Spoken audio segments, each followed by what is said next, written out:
گزشتہ جمعہ یہ بتایا گیا تھا کہ انسان کو صرف دنیا میں نہیں، قبر میں ساتھ دینے والی اگر کوئی چیز ہے تو وہ صرف اور صرف اس کا عمل ہے۔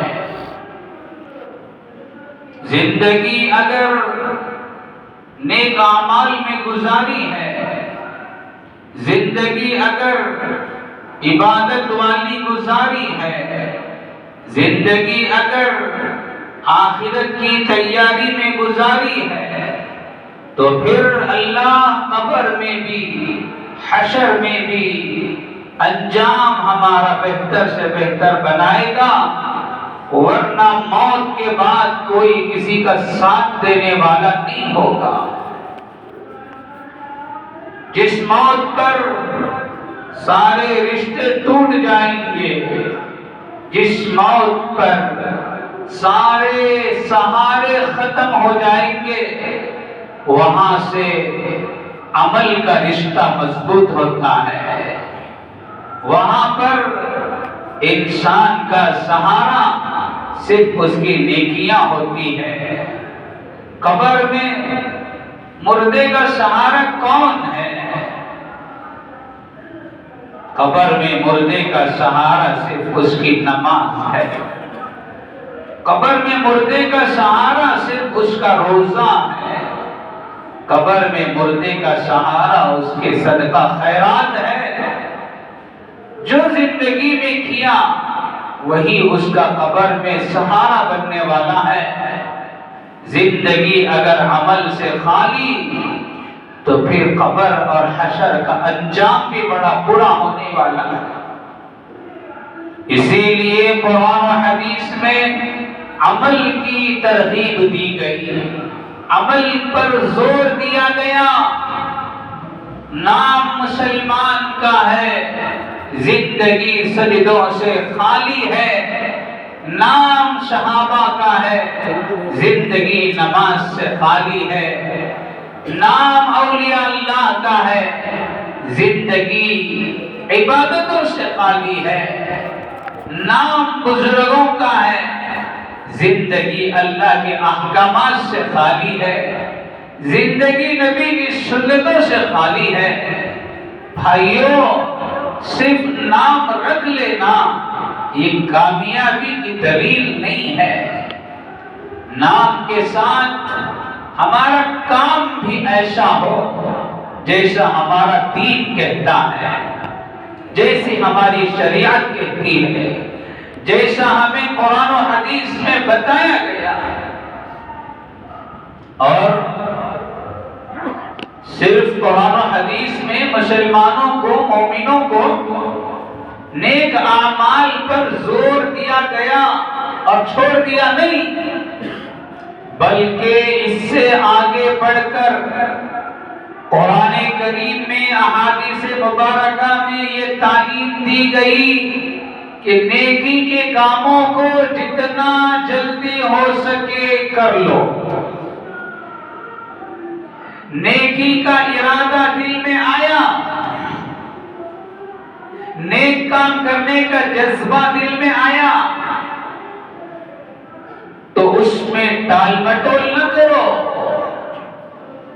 اس نیک کام کو کرنے میں لیٹ نہ کرو، اس نیک کام کے کرنے میں تاخیر نہ کرو، اس نیک کام کے ارادے کے آنے کے بعد اس کو کرنے میں سستی اور کاہلی سے کام نہ لو، بلکہ جب بھی تمہارے دل میں نیکی کا ارادہ پیدا ہوا، مجھے نماز پڑھنا ہے، مجھے اچھی زندگی گزارنا ہے، مجھے اللہ کو راضی کرنے کے کاموں میں لگنا ہے، اگر یہ جذبہ آیا فوراً اس پر عمل کر لو، تاخیر نہ کرو، بیچ میں گیپ نہ دو۔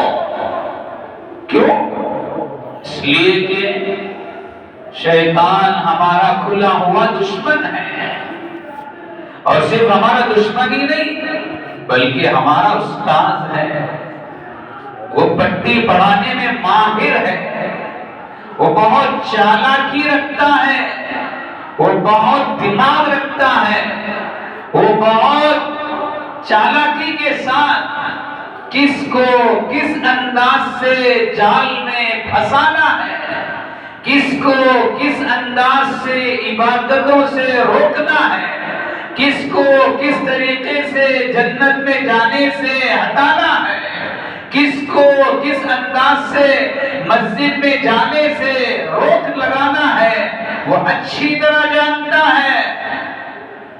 وہ ایک دم چوکنا بیٹھا ہے، وہ ہمیشہ طاق میں ہے، اللہ کے بندوں کو اللہ سے دور کرنے کے لیے، مومنوں کو سجدوں سے دور کرنے کے لیے، مسلمانوں کو عبادتوں سے دور کرنے کے لیے وہ ایڑی چوٹی کا زور لگا رہا ہے۔ جب وہ چوکنا ہے اور ہم سستی میں، کاہلی میں، بے فانی کی زندگی گزارنے میں لگے رہے تو پھر آسانی سے اس کے شکار ہو جائیں گے۔ بلی اگر تان میں بیٹھی ہے چوہے کے شکار کے لیے، چوہا اگر ایک لمحے کے لیے غفلت میں پڑے گا وہ بلی کا شکار ہو جائے گا۔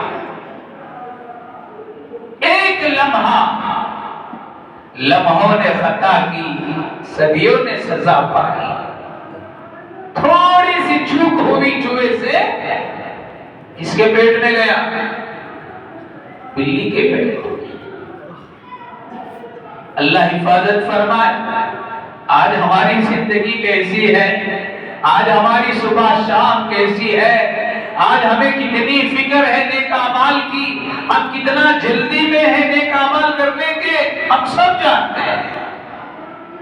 ایک طرف دنیا، ایک طرف دین، ایک طرف دولت، ایک طرف عمل رکھو، دولت کی طرف لپکتے ہیں، روک لیں گے تو بھی رکنے تیار نہیں، اور یہاں اعمال کی فیلڈ میں دوڑ لگانے کے لیے کہا جاتا ہے تو ریکتے ہیں،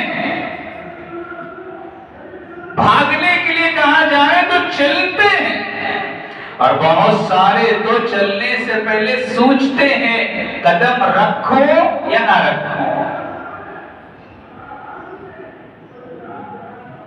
شیطان اتنا چالاک ہے، علماء نے لکھا ہے جب بھی کسی مومن اور مسلمان کے دل میں عمل کا جذبہ پیدا ہوا، دین کی مجلس میں بیٹھے ہیں، بیان سن رہے ہیں، قرآن کی باتیں سامنے آ گئی، حدیث کی باتیں سامنے آ گئی، قبر کی باتیں سامنے آ گئی، حشر کی باتیں سامنے آ گئی، جہنم کا عذاب سامنے آ گیا، اب دل دہک گیا، دل میں ہلچل مچ گئی، بے قرار ہو گیا، بے چین ہو گیا، اور ارادہ کر لیا آج توبہ کروں گا اور زندگی بدل لوں گا۔ اب تک نماز میں سستی کر رہا تھا، آج نماز کی پابندی شروع کروں گا، آج سے رمضان کی تیاری شروع کروں گا، آج سے عبادت کی زندگی گزاروں گا۔ ادھر دل میں خیال آیا، جذبہ پیدا ہوا،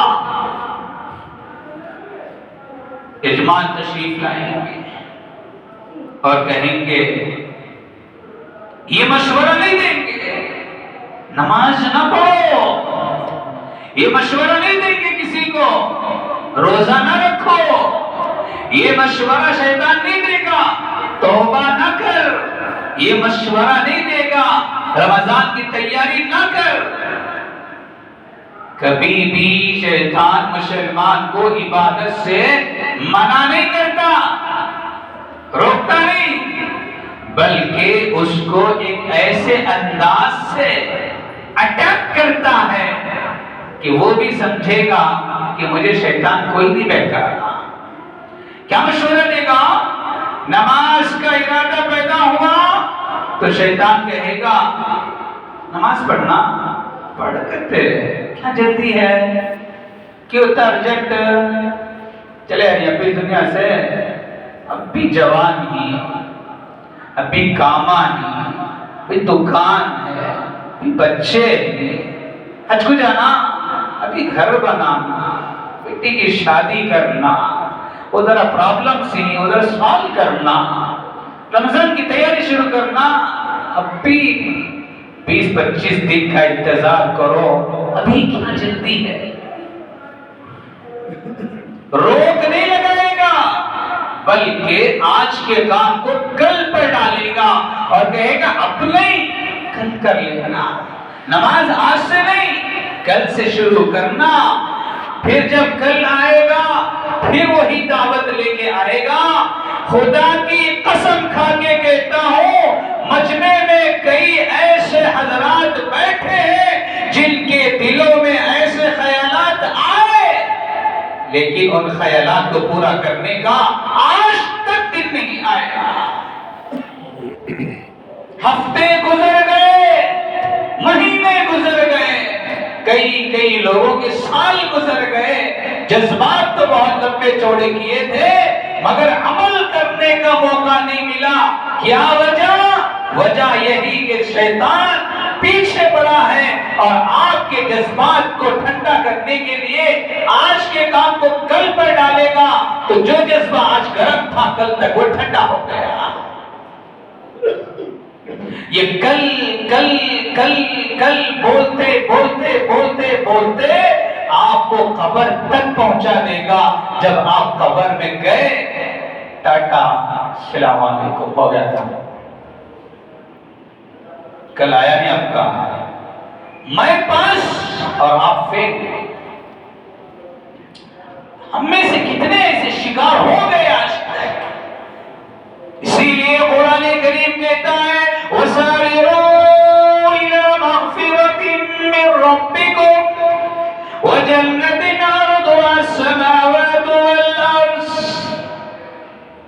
نیکی کے کام میں رینگنا نہیں، نیکی کے کام میں چلنا نہیں، نیکی کے کام میں دوڑ لگاؤ۔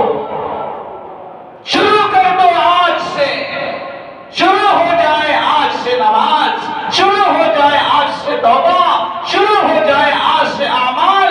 کل کا کس پر بھروسہ ہے؟ آپ کل کے پیچھے پڑے ہو، یہاں تو انسانوں کو پل کی خبر نہیں،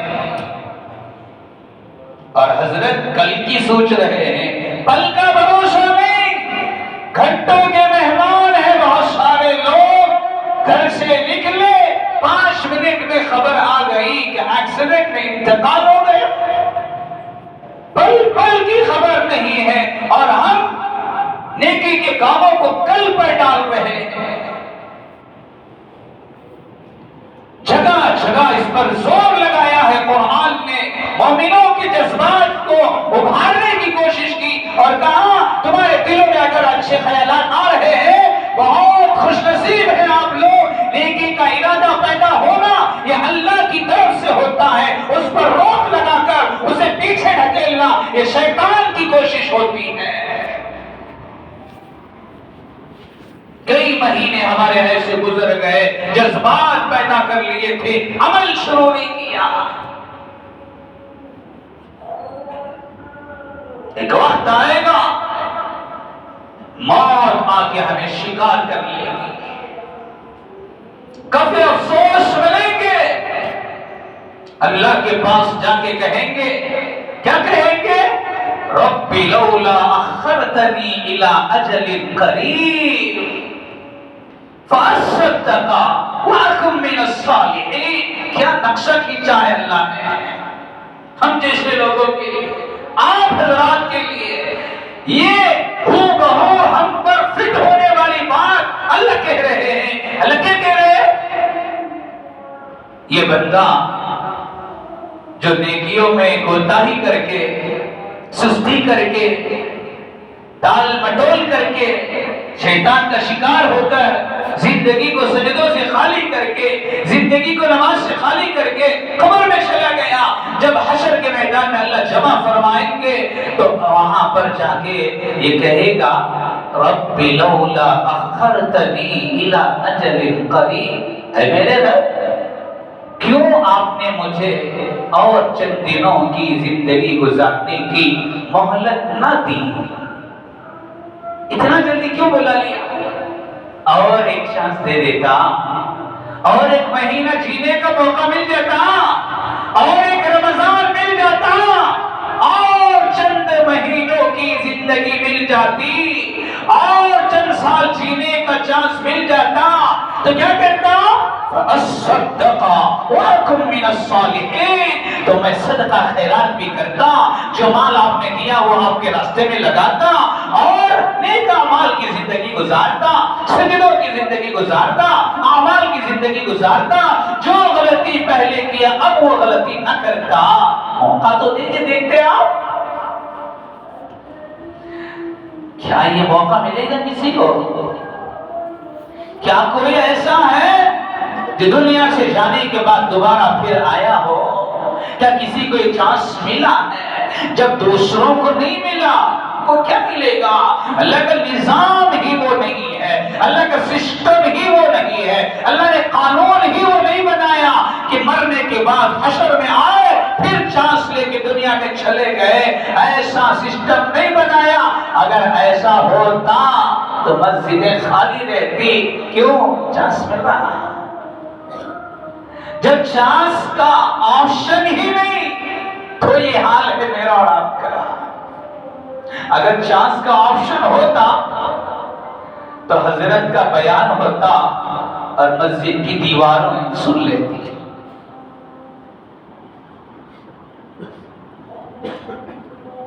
اللہ کے رسول صلی اللہ علیہ وسلم نے صرف یہ باتیں زبان سے نہیں بتائی، پریکٹیکلی کر کے عمل امت کو دے کے گئے ہیں۔ اللہ کے رسول صلی اللہ علیہ وسلم کے بارے میں آتا ہے کہ جب بھی حضور نماز پڑھاتے تو سلام پھیرنے کے بعد تسبیحات میں مشغول رہتے، دعا کرتے، کبھی ضرورت پڑتی تو پلٹ کے صحابہ کی طرف چہرہ انور کر کے بیٹھتے، کچھ نصیحت کرنا ہوتا، کچھ قرآن پڑھ کے سنانا ہوتا، کچھ دین کی باتیں بولنا ہوتا تو حضور اطمینان سے بیٹھ کر صحابہ کو نصیحت کرتے۔ اس کے بعد جب سب صحابہ جاتے، آخر میں اللہ کے رسول اٹھ کر اپنے گھر کو تشریف لے جاتے۔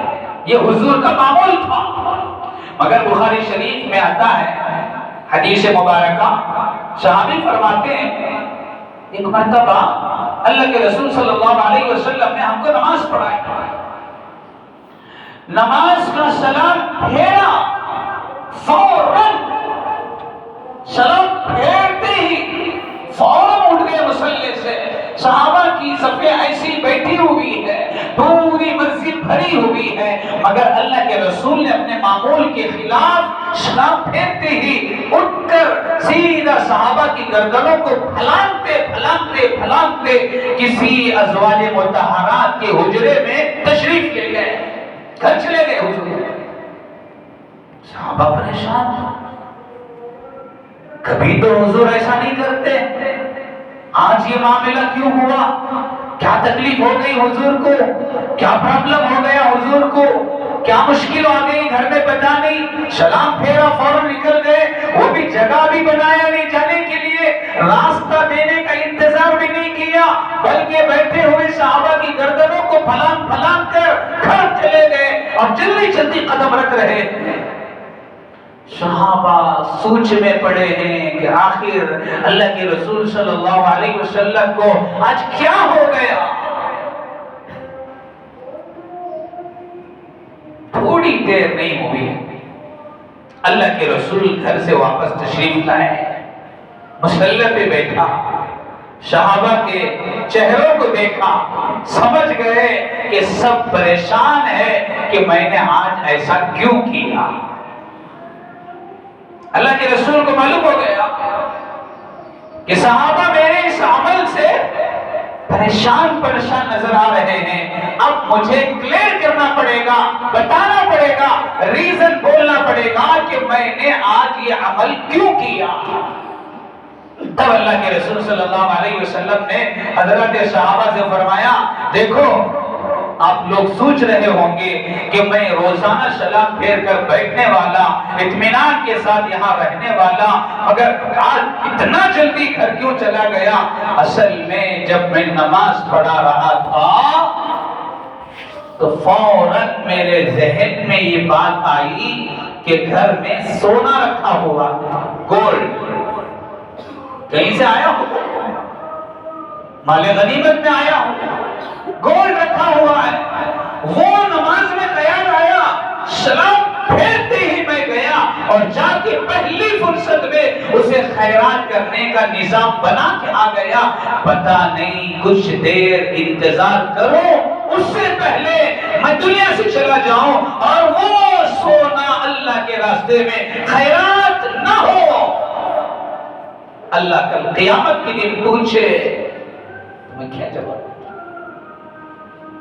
اتنی دیر کرنا بھی برداشت نہیں کیا، پہلے اس کا نظام بنا، نہیں رہنا چاہیے میرے گھر میں، میرے گھر میں خیرات کرنے کی چیز نہ رہے۔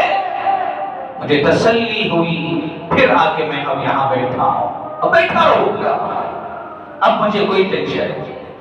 بھائیو، یہ کون ہے؟ یہ کس کی زندگی ہے؟ یہ کس کے اندر جذبہ ہے؟ کون اتنا تڑپ رہا ہے نیک کام کے لیے؟ کون اتنا بے قرار ہے گھر میں رکھے ہوئے سونے کو خیرات کرنے کے لیے؟ اور آج اس کی امت کا کیا حال ہے، اور آج ہم مسلمانوں کے جذبات کا کیا حال ہے؟ قرآن نے کہا فاستبقوا الخیرات، بھلائی کے کاموں میں جلدی کرو۔ پرابلمز کبھی بھی آ سکتے ہیں، ہمارے ہاتھ میں کنٹرول نہیں ہے۔ جوان سوچ رہا ہے بڑھاپے میں عبادت کروں گا، صحت مند سوچ رہا ہے چند مہینوں کے بعد زندگی بدل لوں گا، توبہ کر لوں گا، سب چھوڑ دوں گا، اللہ کے کاموں میں لگ جاؤں گا، دین کے کاموں میں لگ جاؤں گا، مسجد کو آباد کرنے میں لگ جاؤں گا۔ ابھی تو تھوڑا کام باقی ہے، ابھی تو تھوڑی گھر کی مصروفیات ہے، ابھی تو بچوں کی شادی کا مسئلہ ہے، ابھی تو پراپرٹی بنانے کا مسئلہ ہے، ابھی تو بلڈنگ بنانے کا مسئلہ ہے، ابھی تو کوئی اور کام باقی ہے، یہ سارے کام نمٹ لوں گا، پھر اس کے بعد دیکھا جائے گا۔ بہت سے تو یہ سوچ میں ہے کہ عبادت تو رمضان میں کرنا ہے، ابھی کیا ہے، کیا ارجنٹ ہے، رمضان آ رہا ہے نا، عبادتیں کر لیں گے۔ انتظار کر رہے ہیں نماز پڑھنے کے لیے رمضان کا۔ کچھ لوگ ہفتے سے انتظار کرتے ہیں نماز پڑھنے کے لیے، جس کا جمعے کا۔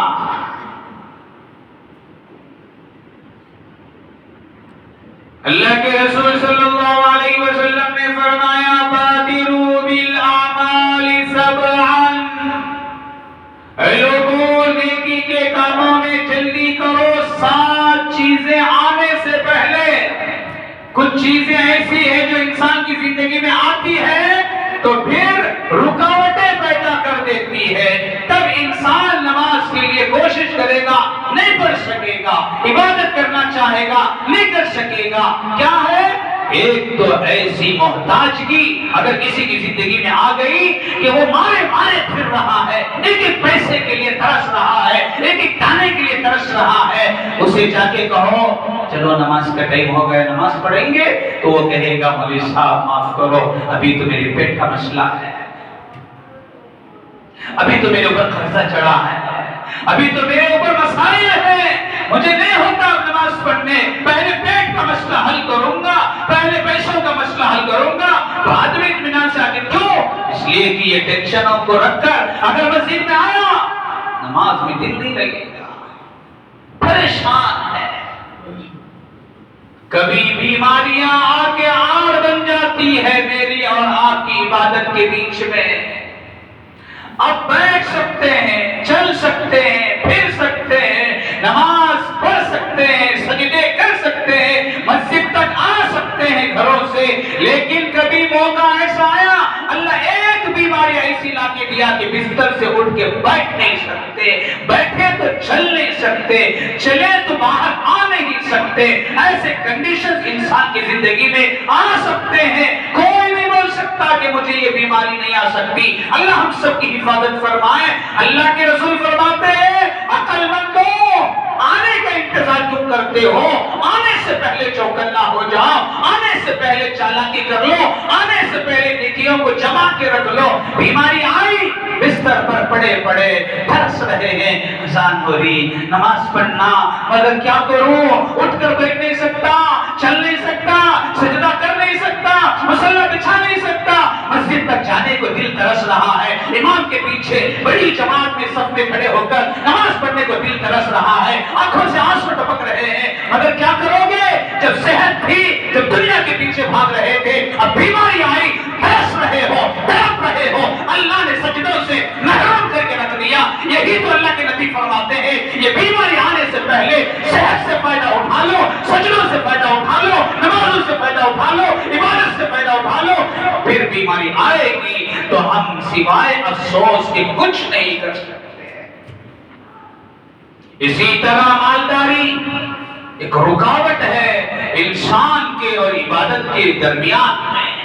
بہت سارے لوگوں کی زندگیوں میں نماز اس لیے نہیں کہ اللہ نے ان کو مال دیا ہے، بہت سارے لوگ مسجد سے اس لیے دور ہیں کہ اللہ نے ان کو دولت دیا ہے، بہت سارے لوگ سجدوں سے اس لیے دور ہیں کہ اللہ نے ان کو دولت سے نوازا ہے۔ یہ دولت انہیں وبال بن رہی ہے، یہ دولت انہیں نماز سے روک رہی ہے، یہ دولت انہیں سجدوں سے روک رہی ہے، یہ دولت انہیں جنت تک جانے سے روک رہی ہے۔ مالداری بری چیز نہیں ہے، لیکن اس مال کے آنے کے بعد جب کوئی انسان اس مال کو عیاشی میں، فحاشی میں، نفسانی خواہشوں کے پورا کرنے میں لگانا شروع کرتا ہے تو پھر یہ انسان دھیرے دھیرے عبادتوں سے، سجدوں سے، مصلی سے، مسجد سے بھاگ جاتا ہے۔ جب غریبی تھی نظر آتے تھے حضرت، جب پیسہ آیا ڈھونڈنے پر بھی نہیں ملتے۔ کیا ہوا بھائی؟ پیسہ آیا، سستی آئی، پیسہ آیا، آرام ملا، پیسہ تھوڑا سا اللہ نے کمانے کے جو راستے دیا، اب عیاشی آ گئی ہے۔ اب اذان سن کر دل تڑپنے تیار نہیں، اب اذان سن کر مسجد تک جانے تیار نہیں۔ کیا؟ مال کی محبت۔ یا ایھا الذین آمنوا، اے ایمان والو، لا تلہکم اموالکم ولا اولادکم عن ذکر اللہ، تم کو تمہاری اولاد اور تمہارا مال اللہ کی یاد سے غفلت میں نہ ڈالے۔ غفلت میں ڈالنے والی چیزیں ہیں دونوں۔ کبھی انسان اولاد کی محبت میں آ کر اللہ کو چھوڑ دیتا ہے، کبھی مال کی محبت میں آ کر عبادتوں کو چھوڑ دیتا ہے۔ کیا جذبہ تھا حضرات صحابہ میں؟ احد کا میدان ہے، جنگ احد کی تیاریاں چل رہی ہے، کفار میدان میں اتر گئے، ادھر صحابہ کی صفیں بن رہی ہے۔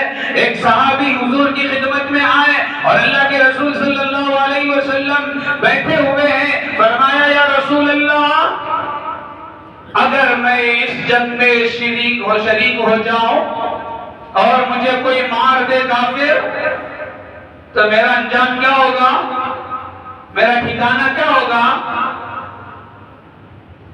اللہ کے رسول صلی اللہ علیہ وسلم نے فرمایا فی الجنہ، تمہارا ٹھکانہ تو جنت ہے۔ اگر تم جنگ کے میدان میں کود پڑے اور شہید ہو گئے تو تمہارا ڈائریکٹ ٹھکانہ فی الجنہ، جنت ہے۔ روایات میں آتا ہے جس وقت صحابی حضور کے سامنے آ کر سوال کر رہے تھے، اس وقت ان کے ہاتھ میں کھجور کی تھیلی تھی جس میں سے کھجوریں اٹھا کے کھا رہے تھے۔ جیسے اللہ کے رسول نے فرمایا اس جنگ میں جا کر شہید ہوئے تو تمہارا ٹھکانہ جنت ہے، روایات میں آتا ہے اس کھجور کی تھیلی کو اٹھا کے پھینک دیا، فوراً لمحوں میں جنگ کے میدان میں اترے اور چند گھنٹوں کے بعد شہادت بھی نصیب ہو گئی۔ جو وہ کھجوریں کھا رہے تھے وہ ہماری طرح اسنیکس نہیں تھا۔ دوپہر کا کھانا بھی کھاتے ہیں، شام میں 5 بجے چائے اور وائی بھی چاہیے، رات کا کھانا بھی کھاتے ہیں، بستر پہ جانے سے پہلے کچھ پان اور کچھ دوسری چیزیں بھی چاہیے۔ ولیمے کی دعوت اندر خوب کھایا ہے، باہر نکلتے ہی ٹھنڈا گرم بھی ہے۔ یہ ہماری زندگی ہے، پیٹ بھرا پھر بھی کھانے کی حرص مٹی نہیں، ماحول